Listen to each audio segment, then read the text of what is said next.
তোমার আব্বা মারা গেল জমি রেখে, মালিক কে? তুমি। যত খারাপই হও, বাপের সম্পদের মালিক কে? যত খারাপই হোক, বাপের পরিত্যক্ত জিনিসের মালিক কে? সন্তান। তো তুমি একটা জিনিস চিন্তা করে দেখো তো, যদি তুমি মুসলমান না হয়ে মরতে পারো, যদি মরো, তুমি কি জান্নাত পাবা? আর যদি তুমি মুসলমান হয়ে মরো, জান্নাত আছে।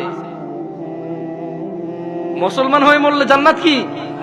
যেমন তোমার বাপ তোমাকে ঘরে জায়গা দিবে না বলে, তুমি জ্যাঠার ঘরে চাচার ঘরে যে আধা ঘন্টা 1 ঘন্টা 2 ঘন্টা থাকো, নানার বাড়ি যদি 2 দিন বেড়াও, তোমার মা আয়সা দিয়ে যায়, খালা আয়সা দিয়ে যায়, থাক ওরে মারিয়েন না, আর করবে না। জায়গা শেষ পর্যন্ত কোথায় হয়? ঘরে হয়। ওকে তোমার মা বলছে তুই আজকে ঘরে, তোর খবর আছে। তোমার বয়স তখন মাত্র 11 বছর বা 12 বছর। তুমি এখন এত শিয়ানা হও নাই, এত শক্তিশালী হও নাই যে মাকে ধমক দাও।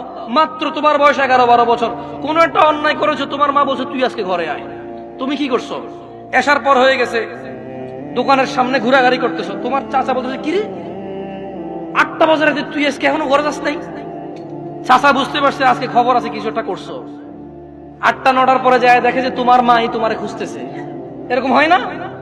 তোমার মাই তোমারে খুঁজতেছে যে আমগো আব্দুর রহিমের দেখছেন নিও কিল্লাই, আরে এতরে কইছিলাম আজকে ঘরে এলাতে, পোলাটা তো আমার জীবনটা শেষ করে দিচ্ছে, এই সেই হ্যান তুমি যা যা করছো বলছে।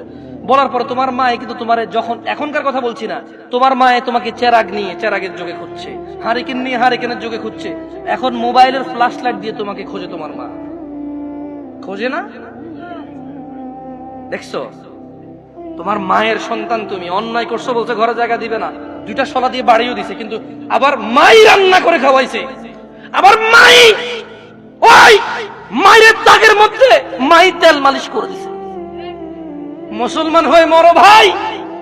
এই যে আগুনে জ্বলে যদি পুড়ে আল্লাহ ছাই করে দেয়, ওটাকে আল্লাহ আবার জীবনের নদীতে ধুয়ে পবিত্র করে জান্নাতে ঢুকাই দেবে।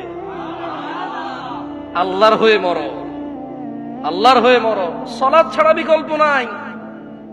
আমি কি তোমাদেরকে জাহান্নামে ফেলতে আসছি এই জায়গায় মনে করো? আমার নিজের গ্যারান্টি আছে, আল্লাহ আমাকে আশ্রয় দিক। আমি আল্লাহর কাছে দোয়া করি, আল্লাহ আমাকে ও তোমাদেরকে ক্ষমা করে দিক। আমাকে আমার যত গুনাহ আছে, তোমাকে তোমার যত গুনাহ আছে, আমার মতো করে আমার যে যে গুনাহগুলো আছে, তোমার মতো করে তোমার যা যা গুনাহ আছে, আল্লাহ সবগুলো মাফ করে দিক। আমি এই দোয়া করি।